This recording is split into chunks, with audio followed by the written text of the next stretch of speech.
Já vai. Então, mais uma vez, boa noite. Boa noite, é um prazer muito grande estar aqui com vocês. É tão gostoso quando chega às 18 horas do sábado e a gente consegue ter esse espaço aqui para a gente conseguir conversar, né? É, eu vou, eu vou então aqui, deixa eu pôr aqui, compartilhar minha tela com vocês. Compartilhar. Muito bom. Vocês estão vendo aqui a minha tela, né? A semana passada, nós conversamos sobre a escolha das provas, né? E aí nós tivemos uma conversa muito bacana, né? Assim, eu vou logo mandar para o YouTube. Eu sempre mando os estudos, mas às vezes demora um pouquinho para eu conseguir mandar. Mas a semana passada não ficou muito claro, nós não conseguimos chegar nesse slide aqui, né?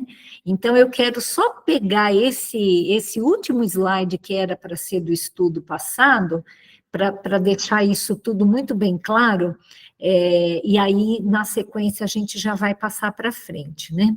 Porque as pessoas, elas confundem esse termo, né? Qual a diferença entre prova e expiação? E essa expiação, ela é com X, né? A nossa língua portuguesa tem uns triquezinhos aí, né? Assim, umas pegadinhas. E assim, algumas pessoas acham que essa expiação vem de espiar, assim, de olhar, isso não tem relação com isso, é expiação com X, né?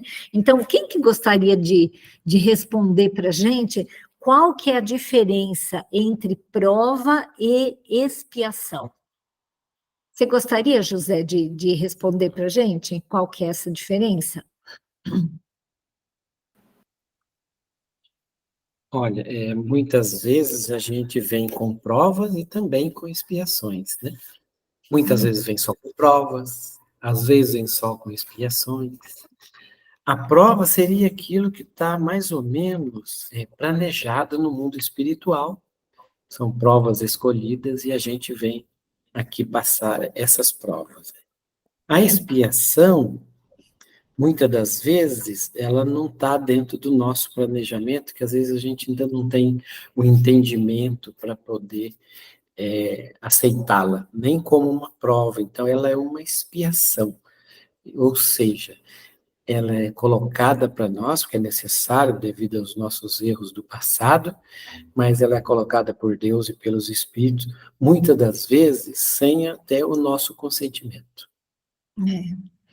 É isso mesmo, tá perfeito. Se a gente fosse comparar uma escola, né? Nós todos somos crianças, nós estamos aqui no planeta Terra, que é uma escola para nós, né? Então, as escolas, elas precisam ter provas para saber se o aluno aprendeu, né? O professor dá aula, o aluno até estuda, mas, assim, se ele não tiver uma prova, às vezes fica faltando, né? Assim, saber exatamente, assim, se ele já está dominando aquela matéria ou não. Então, o professor dá a prova. A expiação seria assim: olha, você foi um mau aluno, você não teve nenhum aprendizado, então agora você vai precisar ficar aqui enquanto seus amigos já estão de férias, né? Você vai precisar ficar aqui passando de novo, vai ter de novo essa mesma matéria, você vai ter que provar que você aprendeu até você ser capaz de dominar o assunto, né? Então, assim, a prova é algo que a gente escolhe, né? Muitas vezes no mundo espiritual, nós escolhemos isso, assim, a gente quer passar, por exemplo, quer saber se a gente está dominando a prova da ganância, for, né? Então a gente pede para nascer numa situação assim que vai nos favorecer, né? Que nós passemos por essa provação, né? A gente nasce numa família que é muito abastada, que é muito rica, para ver se você já venceu esse seu instinto de querer sempre mais, de querer ficar cada vez mais rico, de querer tudo para você e tal, né? Pode ser que o nascer numa família muito rica seja uma grande prova para aquele espírito, né? E muitas vezes a expiação é, de fato, assim, algo que você está passando porque você precisa, muitas vezes a gente pede a expiação também, mas é uma coisa mais de quem precisa ir para uma segunda época, vamos dizer assim, né? Olha, eu fiz tanta coisa errada, eu fiz tanta bobagem, que agora eu preciso voltar lá, eu preciso refazer aquilo, eu preciso consertar o que eu fiz de errado, e passar por aquele ponto ali para poder melhorar naquele particular. Ficou clara a diferença entre prova e expiação? Ficou bem claro. Né? Muito bem.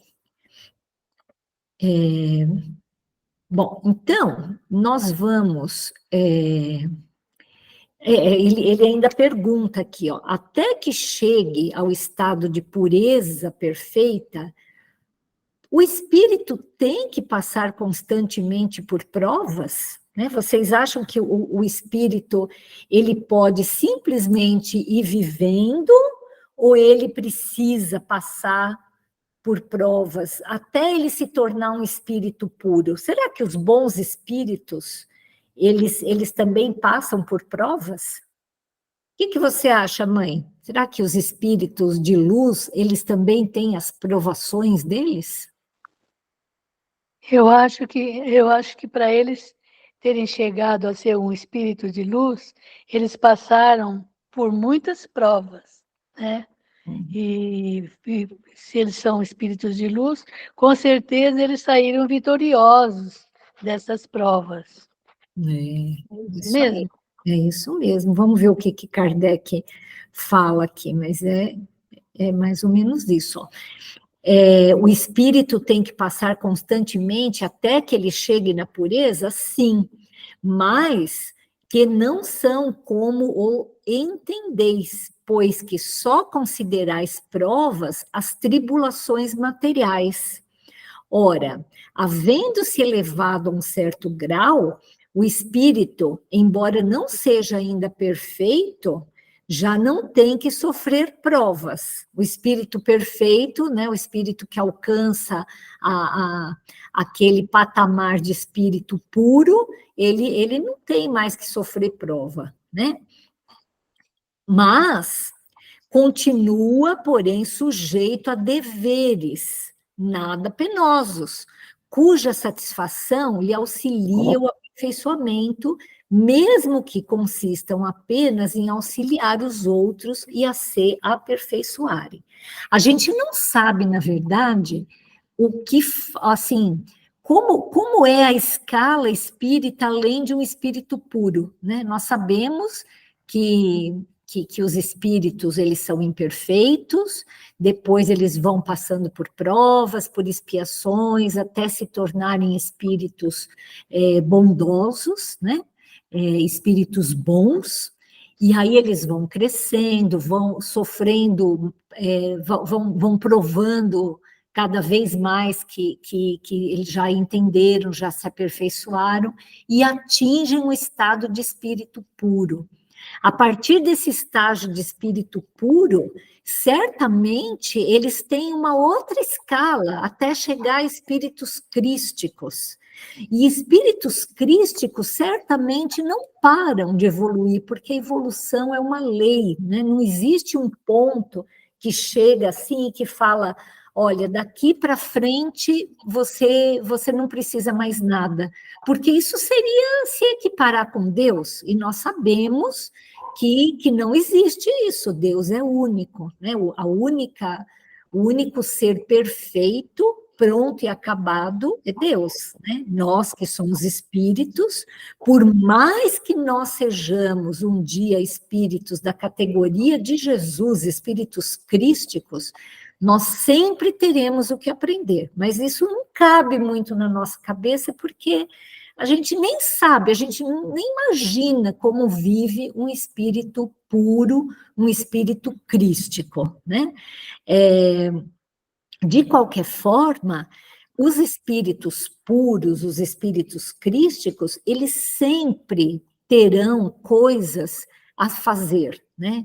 É como ele fala, olha, não é uma prova, é uma tarefa, e não é uma tarefa penosa, uma tarefa que eles falam, ai, quando será que eu vou tirar férias, né?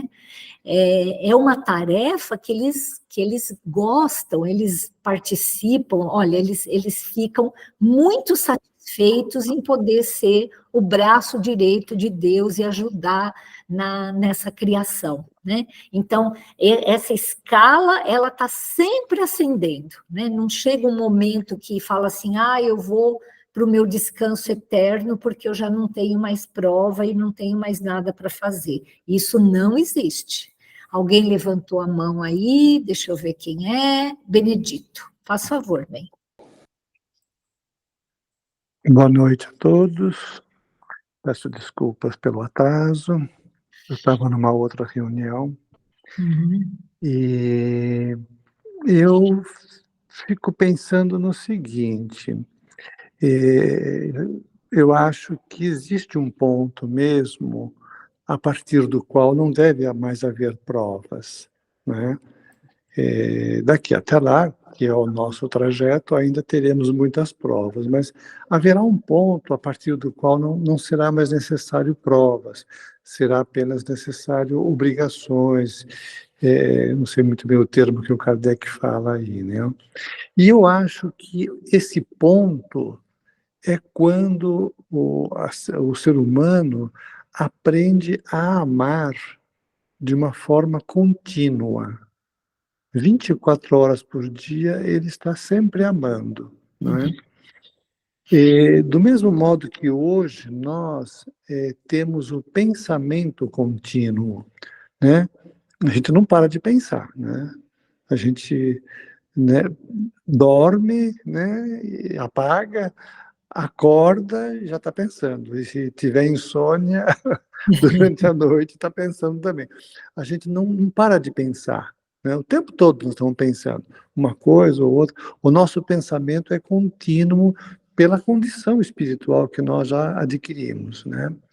A gente sabe, por exemplo, que os animais, eles não têm esse pensamento contínuo. Eles têm flashes, né?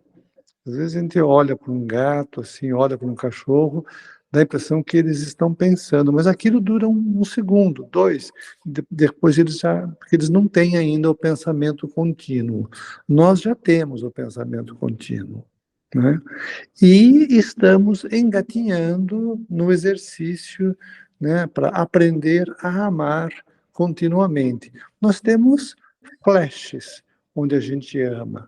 Amar no sentido de servir ao próximo, de estar disponível para ajudar o outro.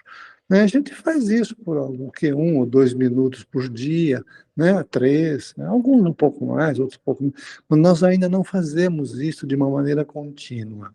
Então, até esse ponto, eu acho que nós temos que passar por provas. Agora, quando nós crescermos o suficiente para termos essa capacidade de amar continuamente, 24 horas por dia, sem interrupções, eu acho que daí a gente não precisa mais de provas, aí as coisas já estão num outro patamar que vão caminhar de uma maneira mais automática. Sim, é verdade. É o que Kardec fala, para concordar com você, que assim, a partir do momento que o espírito, ele já é um espírito puro, ele já é um espírito que já está nesse patamar de amar 24 horas por dia, 7 dias por semana, o tempo todo, né? Não tem necessidade, ele já aprendeu esse básico, né? Dali para frente, ele tem tarefas, né? Ele nunca para de trabalhar, ele nunca para de aprender. Mas é como a gente mesmo, né? Assim, nós aqui, depois que a gente se forma, né? Que pega o diploma, alguns fazem aí mestrado, doutorado, pós-doutorado. Chega uma hora que essa vida acadêmica acaba, né? Assim, você não tem mais para onde ir, assim, em termos né, de ter que fazer uma prova para você subir na sua carreira ali. Mas você não para nunca de estudar, né? Um profissional, né, nesse patamar, ele sempre está aprendendo, ele sempre está trabalhando, e isso não para nunca. Então, se a gente for fazer essa comparação com a vida espiritual, é dessa forma mesmo, né? A gente não para nunca. É exatamente isso. Muito bem. Então, aí, assim, tem essa reflexão que eu acho que já foi respondida, né? Se a missão de Jesus foi uma prova para ele. Não foi uma prova. Jesus, ele veio até nós com uma missão de amor, né? Jesus é um espírito crístico, assim, ele não precisa ele não precisa provar mais nada para ninguém. Né? Nem para ele mesmo, nem para Deus. O que Jesus fez por nós foi uma tremenda renúncia, né?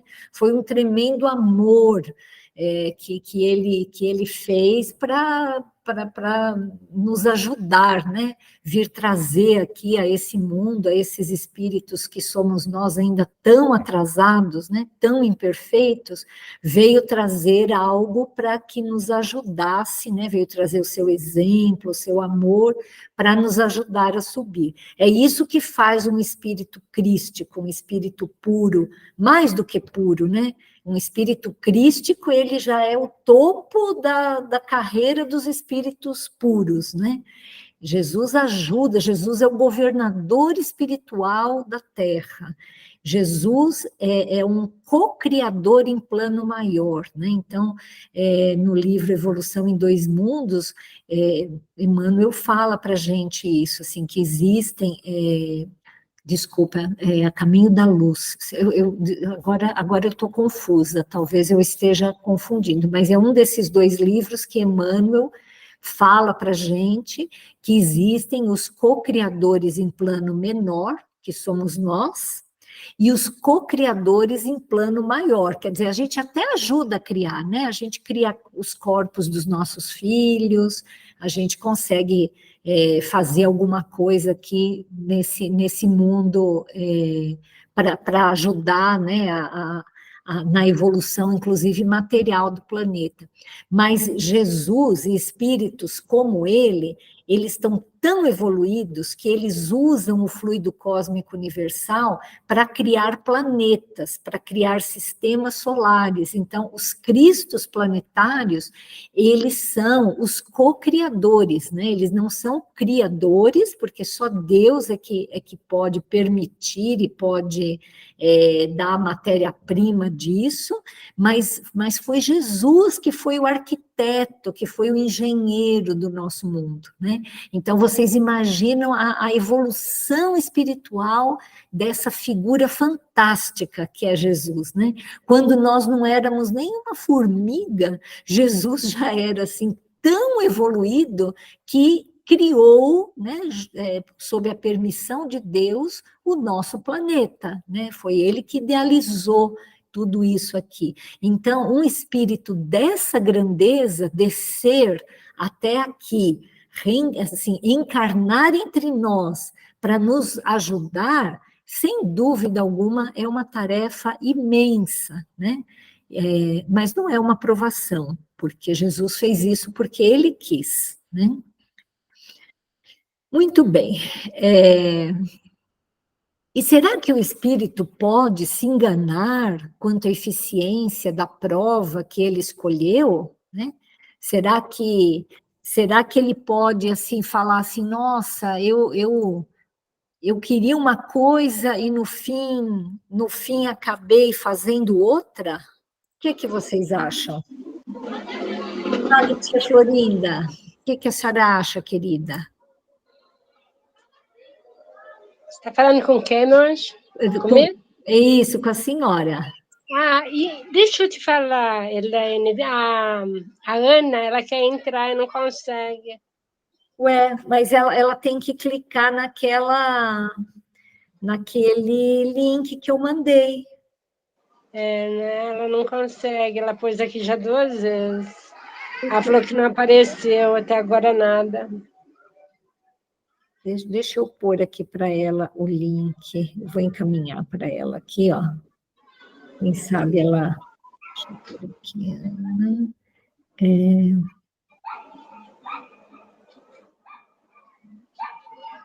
Põe para ela aqui que clicar, né? Só clicar aí, que daí eu já abro aqui para ela.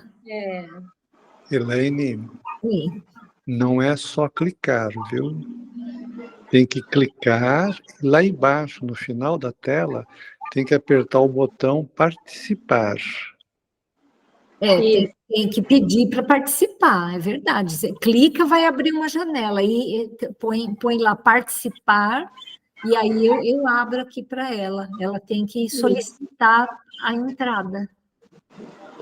Posso ver se eu consigo falar com ela? Não sei se eu... Pode ver.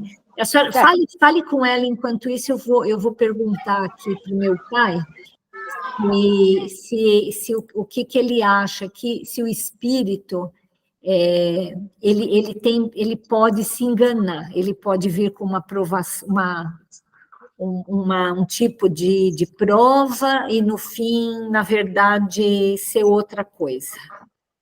Se ele fala assim, nossa, não dei conta. Olha, eu acho que se enganar não é bem o termo. Ele pode, ao chegar aqui,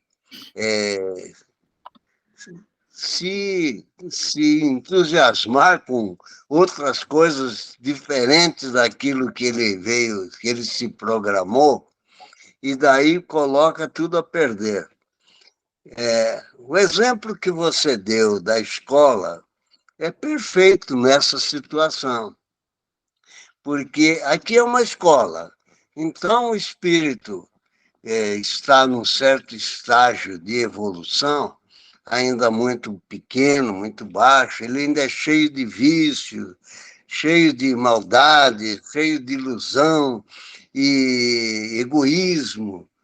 E aí ele se conscientiza de que isso não é bom para a sua evolução, e ele, então, pede uma prova. Olha, eu quero ir lá agora como uma pessoa muito rica e não me deixar levar por essa ilusão da riqueza e tal, né? E ele vem para cá com esse objetivo. Só que, ao chegar aqui, está nadando em ouro e, de repente, ele não tem uma consciência perfeita daquilo que ele se programou do lado de lá, e aqui ele começa a se deixar levar pelo dinheiro que tem, né? Pela vaidade, pelas facilidades que o mundo oferece para quem tem muito dinheiro, né?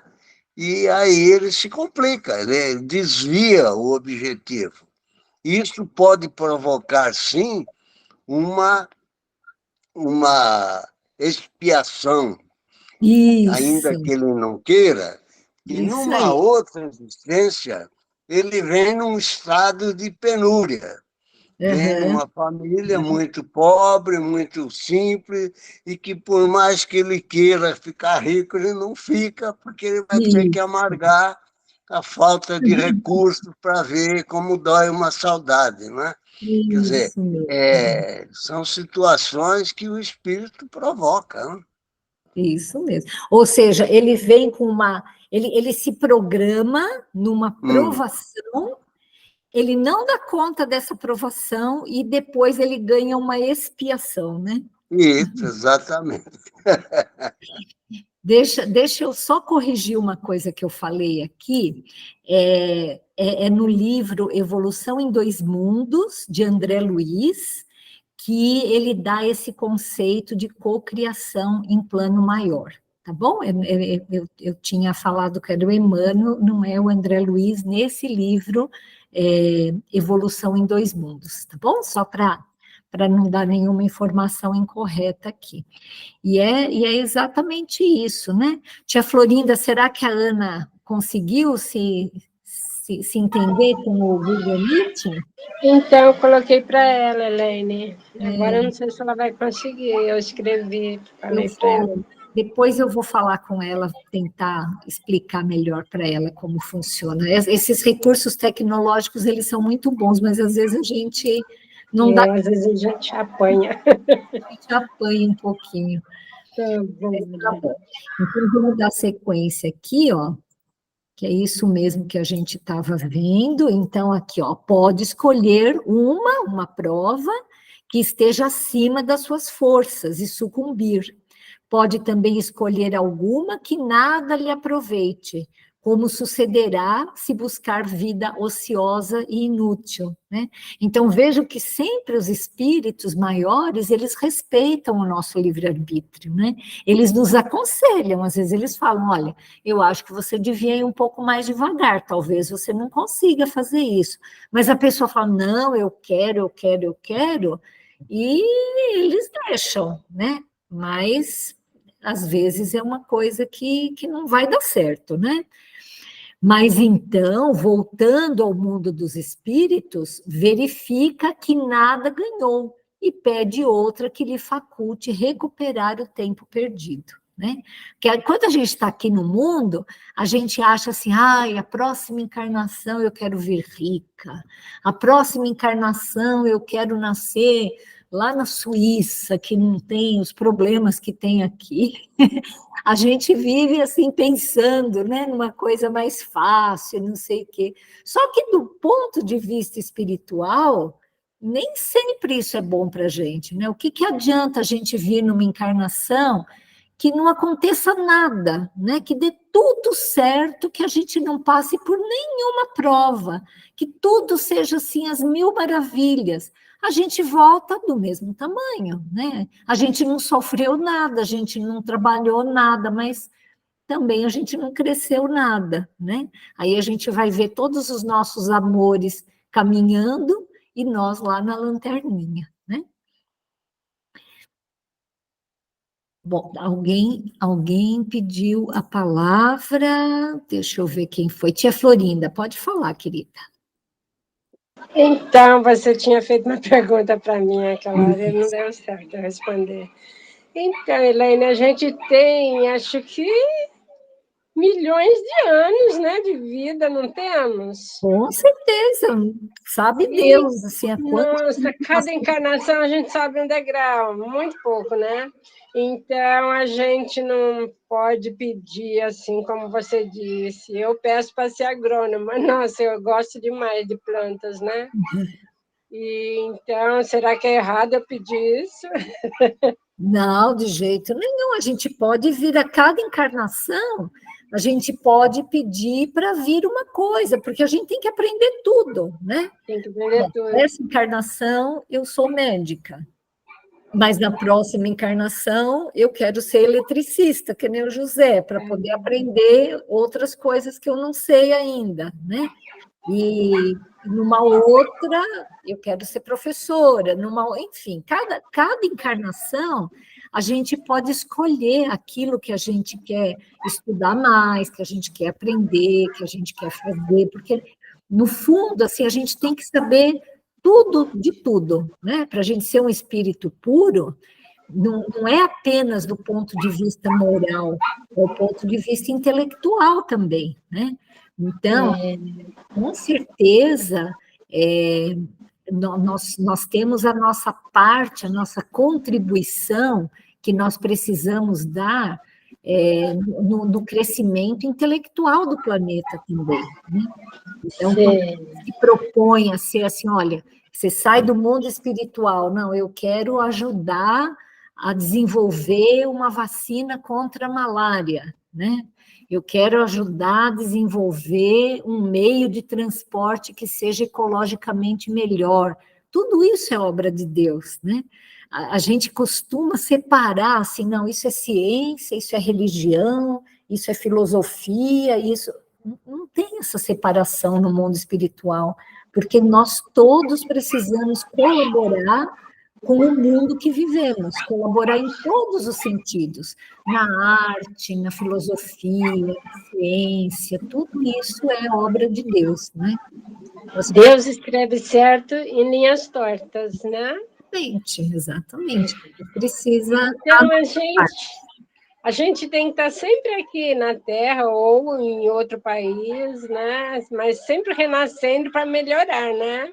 Com certeza. É a lei da evolução, não é verdade? É a lei da evolução. Demora tanto assim para evoluir? Muito, tia. Muito, muito, muito, muito. A gente não tem nem noção. A gente não tem nem noção. São, assim, bilhões, trilhões de anos, a gente não tem nem ideia, né? Para a gente sair para aquele fluido, para aquele princípio inteligente que saiu da mão do Criador, chegar até ser humano, são trilhões de anos, assim, sei lá, trilhões eu estou chutando, é muito, muito tempo, porque a gente vai estagiando em todos os caminhos da evolução.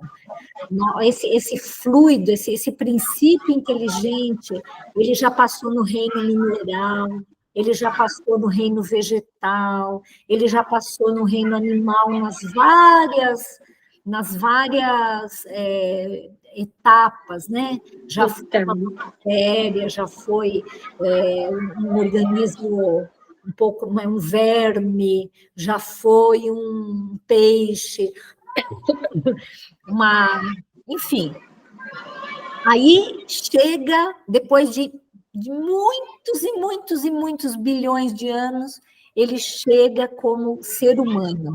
Aí é mais um monte de anos até a gente chegar de espírito imperfeito até espírito bom, de espírito bom até espírito puro, de espírito puro até espírito crístico. É muito lento, muito, muito lento. A gente tem muito trabalho pela frente ainda, né?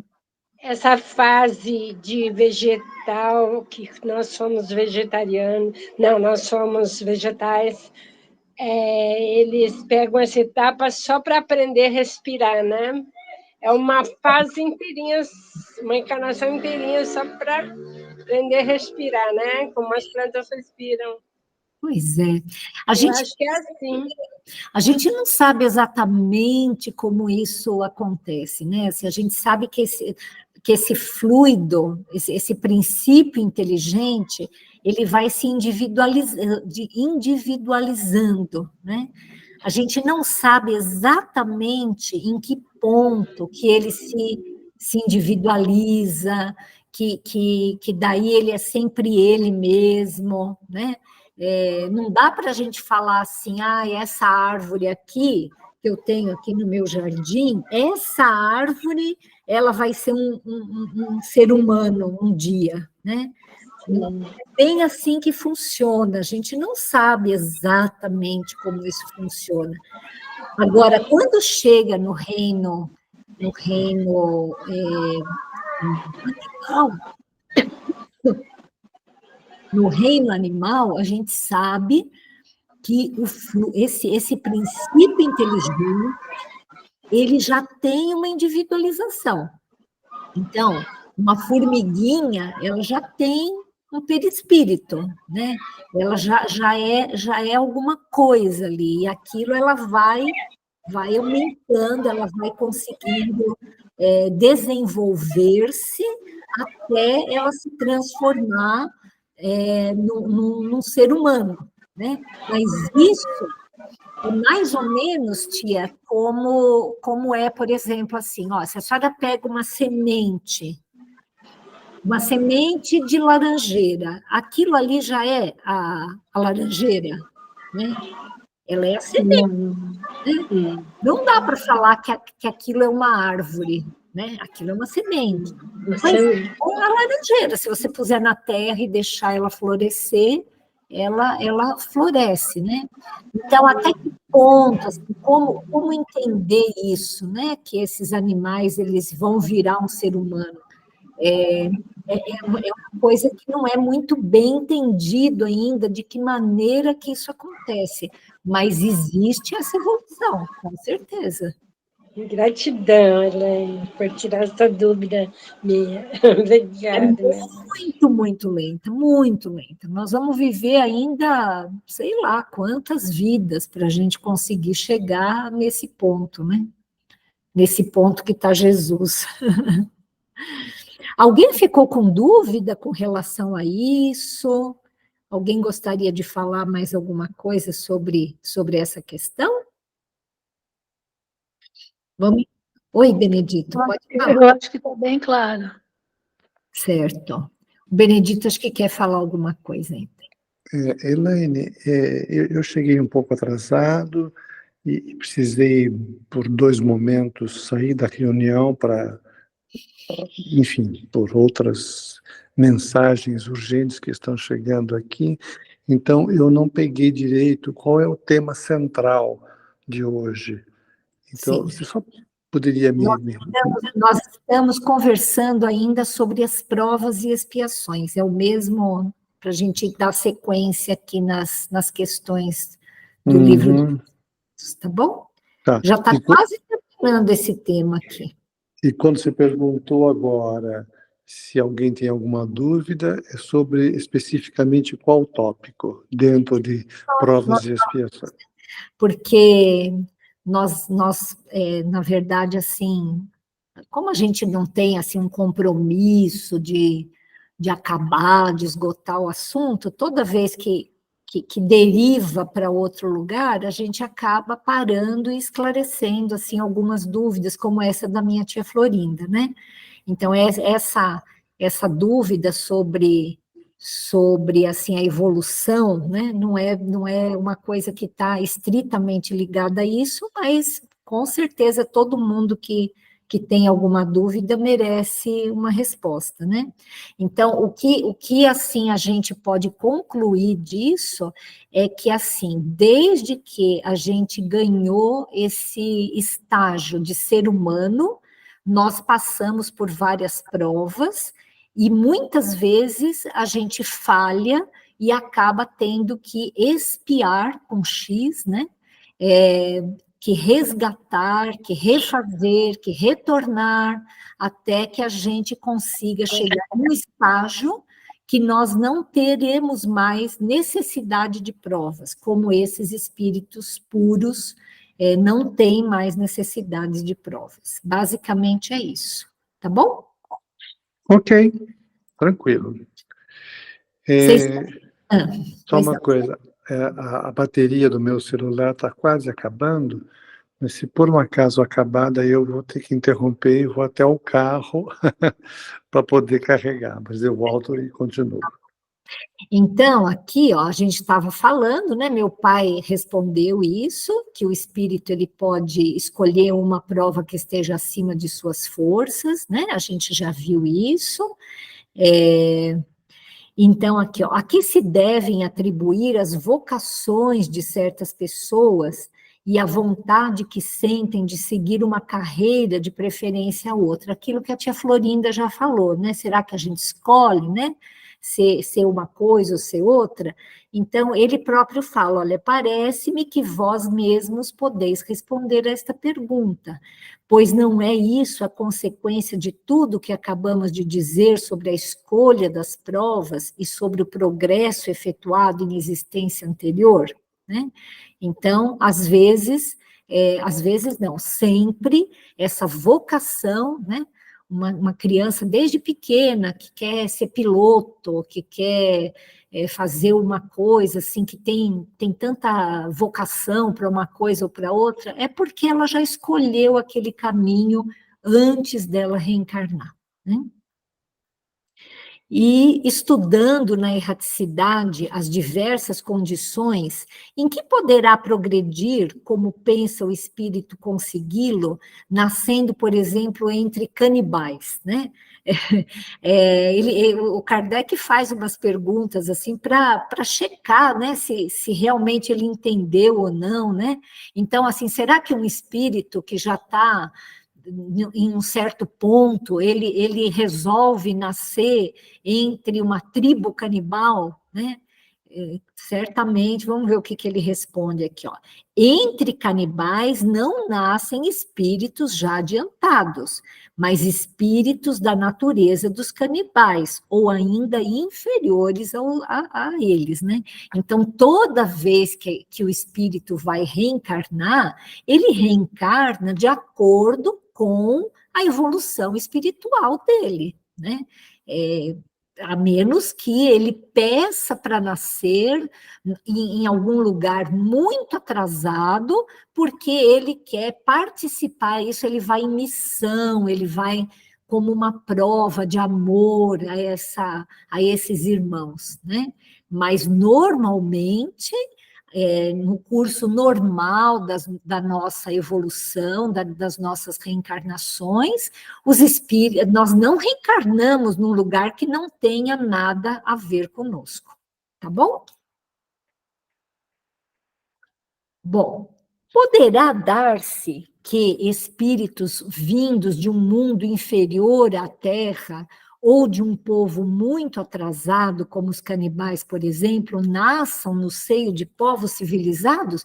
Isso, na verdade, o que você acha, José Roberto? Será que é possível um espírito muito atrasado, de repente, nascer num local muito adiantado?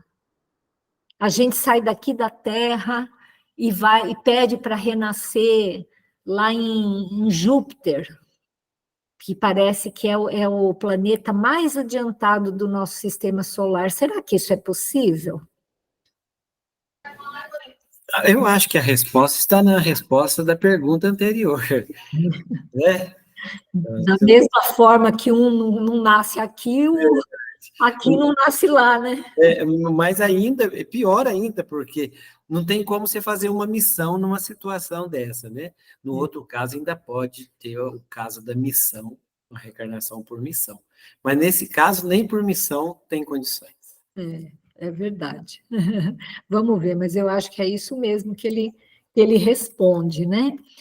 Ó, será possível? Ele fala que mas depende do gênero da expiação.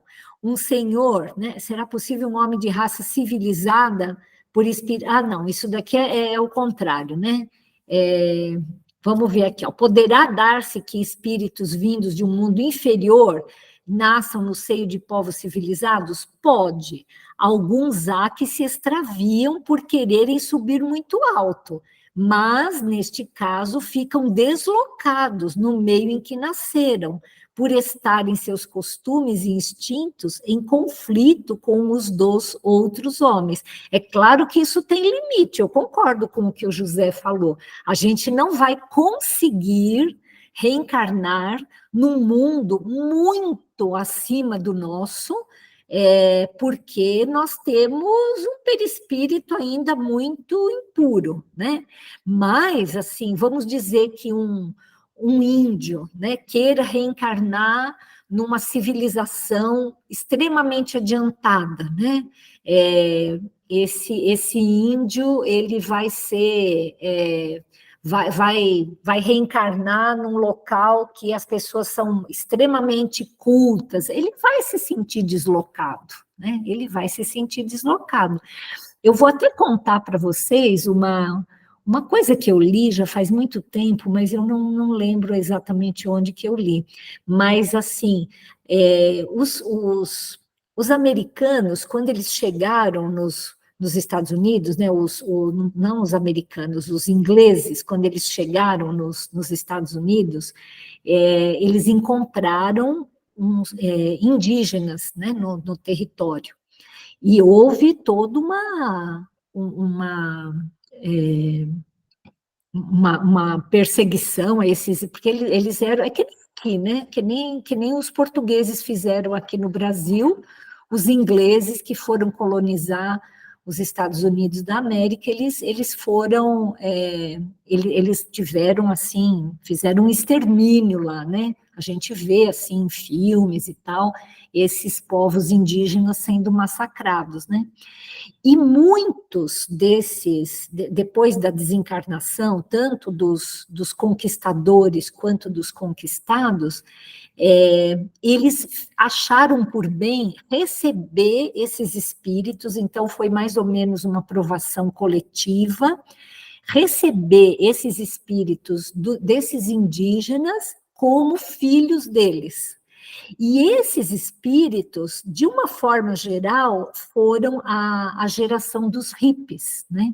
Então, assim, esse movimento hippie, que começou nos Estados Unidos, ele começou com uma reencarnação coletiva daqueles seres, daqueles irmãos que ainda eram, que estavam numa situação bastante pouco desenvolvida, né, como indígenas, né, e eles vieram como filhos daqueles que os haviam matado, né, os colonizadores que agiram com eles com truculência.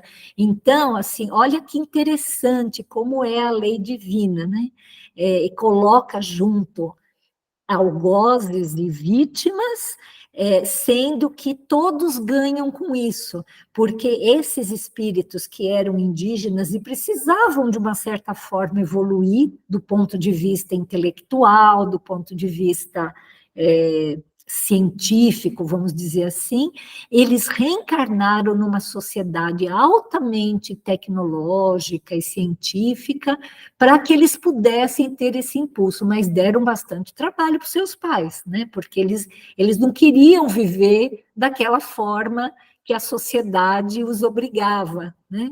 Então, é muito interessante, isso acho que responde, assim, esses espíritos, eles vinham de uma civilização um pouco mais atrasada, e eles reencarnaram numa civilização altamente tecnológica, né?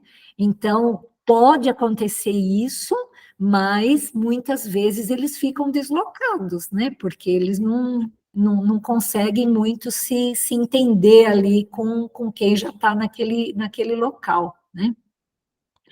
E aí, essa outra questão que eu acabei de ler, será possível que um homem de raça civilizada reencarne por expiação numa raça de selvagens? E ele fala que sim, que depende do gênero da expiação. Um senhor que tenha sido de grande crueldade para os seus escravos poderá, por sua vez, tornar-se escravo e sofrer os maus tratos que infligiu a seus semelhantes. Um que em certa época exerceu o mando pode, em nova existência, ter que obedecer aos que se curvaram ante a sua vontade. Ser-lhe-á isso uma expiação que Deus lhe imponha, se ele abusou do seu poder.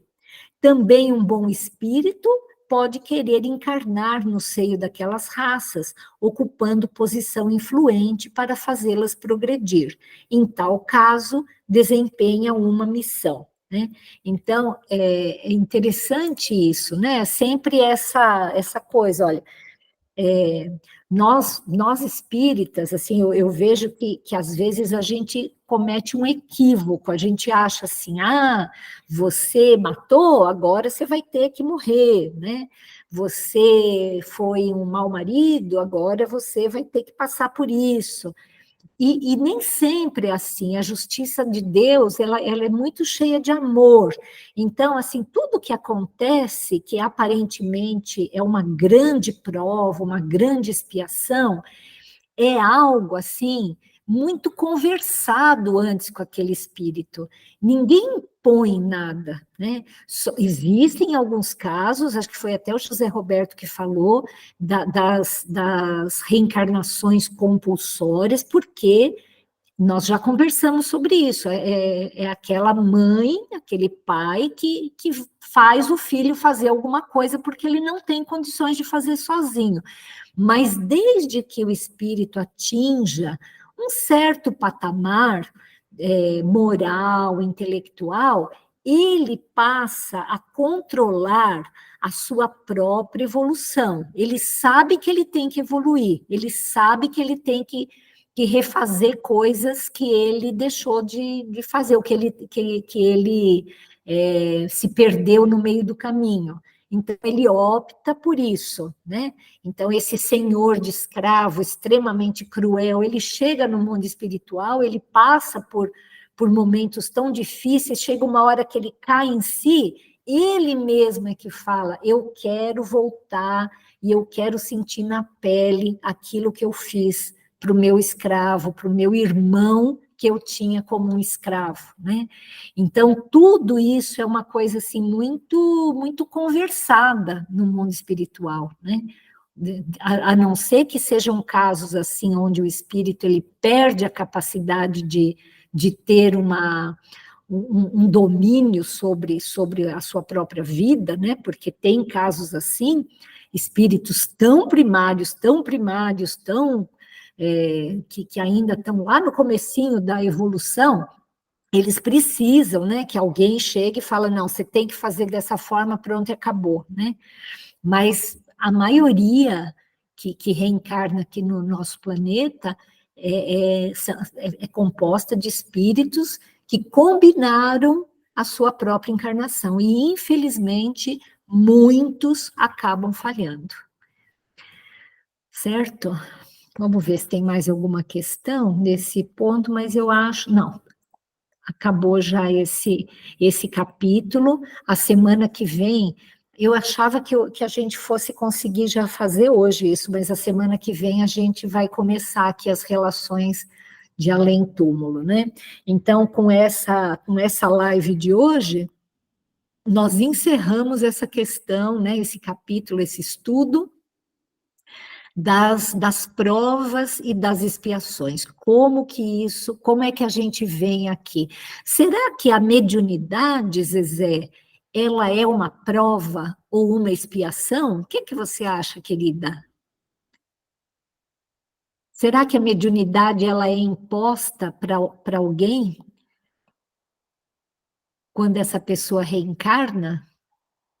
Você quer abrir o microfone e isso está mais ou menos alinhado com o que nós estávamos conversando mais cedo, né? É verdade, Glória. Então, né? Eu não queria falar nada, eu acho que, assim, estou ouvindo o que todos estão falando, né? Estou entendendo. Mas eu sou meio assim, muito, desde pequeno, né? Eu cresci num ambiente espiritual, né? Assim, de sempre ter coisas assim, né? Daí eu não sei, eu acho que a prova, a expiação, é tudo junto. É um pouco de cada coisa. Por que você acha, José, que uma pessoa nasce com uma mediunidade muito ostensiva? Assim, uma super mediunidade, assim, será que isso ela que pediu? Será que é uma prova, é uma expiação? O que você acha? Ah, ela que pediu. É uma prova. Que ela escolheu, né? Se a gente lê, acho que é no Nosso Lar mesmo, o livro Nosso Lar, tem uma reunião com o governador do Nosso Lar, uma reunião onde só tem médios. E André Luiz participa dessa reunião. E é uma reunião de médios, vamos dizer, falidos, ou seja, que vieram com essa missão e não cumpriram, né? E tinha caso entre eles, que o André Luiz foi ouvindo aquelas rodinhas que se formaram depois da palestra, tinha uma senhora que falou que já era a terceira vez que ela vinha com essa missão de médium e ela tinha falhado. Então, a pessoa, para vir médium, ela já tem a noção das provas e expiações, então, ela, com certeza, ela escolheu. Sim. Por que você acha, Benedito, que alguém viria com uma missão, assim, da mediunidade, assim? E como que ela poderia falhar? Desculpe, não entendi bem sua pergunta, Elaine. Missão? A pergunta é o seguinte, assim, com qual finalidade que um espírito, ele escolheria vir como médium, assim, o que está na cabeça dele lá no mundo espiritual, que ele fala assim, olha, nessa vida eu quero ser médium, né? E assim, o que acontece, assim, quais são as consequências, assim, dele não conseguir fazer, agir dentro dessa mediunidade? Ah, eu acho que a gente poderia acrescentar também, além de prova, de expiação, a mediunidade por missão, Uhum. que é uma situação diferente, né? Não é prova, não é expiação, é uma missão, né? Como os grandes médiuns que nosso planeta já teve, né? Moisés, né? Chico, né? Sim, o Divaldo, né? E muitos outros grandes médiuns que devem ter vindo com a missão de ter uma mediunidade bastante expressiva, porque isto vai fazer bem para a humanidade, né? É um ato de amor, não é? Não é prova, não é expiação, é um ato de amor, né? Eles vêm para se dedicar, né? Dedicar a sua vida para que essa coletividade cresça, né? É uma caridade, como a Madre Teresa de Calcutá foi lá para o meio da África para ajudar as pessoas lá, né? Então são missões, né? Eu acho que essa é uma possibilidade que também existe. Agora, pensando de uma maneira assim, mais miúda, né? Que as missões, os missionários são relativamente raros, né? Poucos, O né? mais comum é a gente encontrar pessoas médiums mais comuns, assim, né? E aí eu acho que eles ganham a mediunidade como uma ferramenta para trabalhar e para resgatar seus débitos, né? Então, é como se fosse assim, né?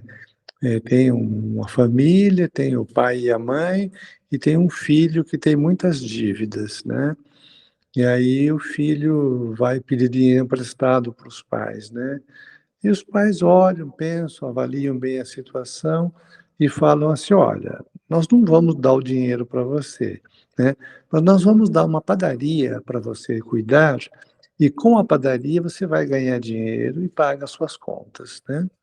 Então é a mesma coisa, assim, os espíritos chegam lá meio querendo, puxa, como é que eu faço com as minhas dívidas e tal? Fala, volta lá e seja médium, né? Com a mediunidade você vai, né, atrair tanta simpatia, você vai ajudar tantas pessoas que ficarão gratas a você, que vão orar muito por você, por gratidão, então aí você vai ganhar, né, os recursos para você quitar suas dívidas. Então eu acho que a mediunidade nesse caso é uma oportunidade que a vida dá para essas pessoas quitarem suas dívidas, né?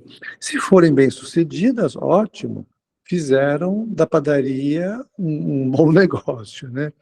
Se não forem bem-sucedidas, voltam e na próxima vem de novo como médium, até, ou com outras propriedades que sejam também suficientemente fortes para eles terem condições de pagar suas dívidas, né? Então eu vejo dessa maneira. O que você acha? Eu acho que sim, eu concordo. O José Roberto escreveu aqui que a principal, o principal motivo que a pessoa vem como médium é para ela praticar a caridade, né? Que é uma excelente ferramenta para a prática da caridade. Eu gostei muito dessa ideia da padaria, assim, eu acho que é bem isso, assim, a gente pede misericórdia para o pai, né? Fala, ai, desculpe, eu errei tanto, o que eu faço agora? E Deus dá trabalho para a gente, né? Para a gente falar, olha, então você vai lá e trabalha, né? E com esse trabalho você me paga o que você deve, né? E a mediunidade é uma grande ferramenta de trabalho, né? E como toda ferramenta, se ela não for usada, ela pode enferrujar, né? E aí você perde uma ferramenta importantíssima, assim, que é essa para você, né, essa prova que certamente foi o próprio espírito que pediu, né? Ele não viria como médium se ele não tivesse concordado com isso, né? Bom, ficou claro? Alguém gostaria? Tia Florinda, você gostaria de falar mais alguma coisa antes da gente encerrar, querida? Nossa, Elaine, eu amei. Eu amei a aula de hoje, muito. A gente reflete, né? Muito bom. E eu só tenho gratidão por todos vocês aí que sabem explicar. Que bom, Deus obrigada. abençoe a todos. Amém. Pai, você gostaria de completar alguma coisa antes da gente encerrar? Não, filha, não tenho nada a acrescentar. Aprendi também mais um pouquinho e agradeço todas essas orientações que foram dadas. Foi muito útil. Obrigada, pai. Obrigada pela sua presença. Mãe querida, você gostaria de falar alguma coisa? Não, eu só queria agradecer.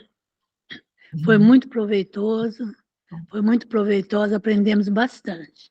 Que bom. Gratidão a todos.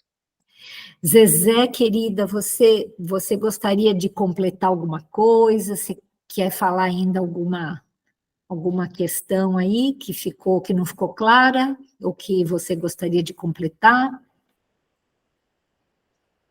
Não, querida, eu só tenho a agradecer. Aprendi bastante. Cada dia a gente aprende um pouco mais, né? Com certeza. Benedito? Não, está ótimo. Eu só agradeço a todos. Muito obrigado, bom final de semana e até sábado. José Roberto, você gostaria de fazer suas últimas observações e fazer a prece para a gente? Não, eu só tenho a agradecer. Eu aprendi bastante com todos. Agradeço a todos pela participação e pelo aprendizado que nós tivemos. E vamos, então, agradecer principalmente a Jesus, que nos deu essa oportunidade de estarmos aqui juntos. E vamos agradecer pelo aprendizado de hoje, possamos colocar em nosso coração, em nossa mente, em nossas atitudes, né? Que possam ser sementes para o nosso futuro, soluções para os nossos problemas atuais, mas principalmente sementes para o nosso futuro. Eu queria aproveitar essa energia que se criou entre nós nesta 1 hora e enviar para todos os nossos irmãos necessitados, tanto necessitados de coisas da alma, do espírito, como também de matéria, de coisas materiais para o corpo. A todas essas pessoas que têm menos do que nós, vai aqui o nosso abraço e o nosso carinho. Pai nosso que estais nos céus, santificado seja o teu nome. Seja feito sempre a tua vontade, aqui na terra como em todo o universo. Obrigado pelo pão de cada dia, pão da carne, o pão do corpo. Perdão pela nossa pequenez e dê força a cada um de nós para que possamos pedir perdão àquele que nos ofendeu. Não deixe, Senhor, que caiamos nos caminhos largos da vida e nos livre de todo o mal. Assim seja. Muito bem, muito obrigada a todos. Até a semana que vem, se Deus quiser. Até a semana que vem. Boa Até noite a todos. semana. Boa noite. Boa noite.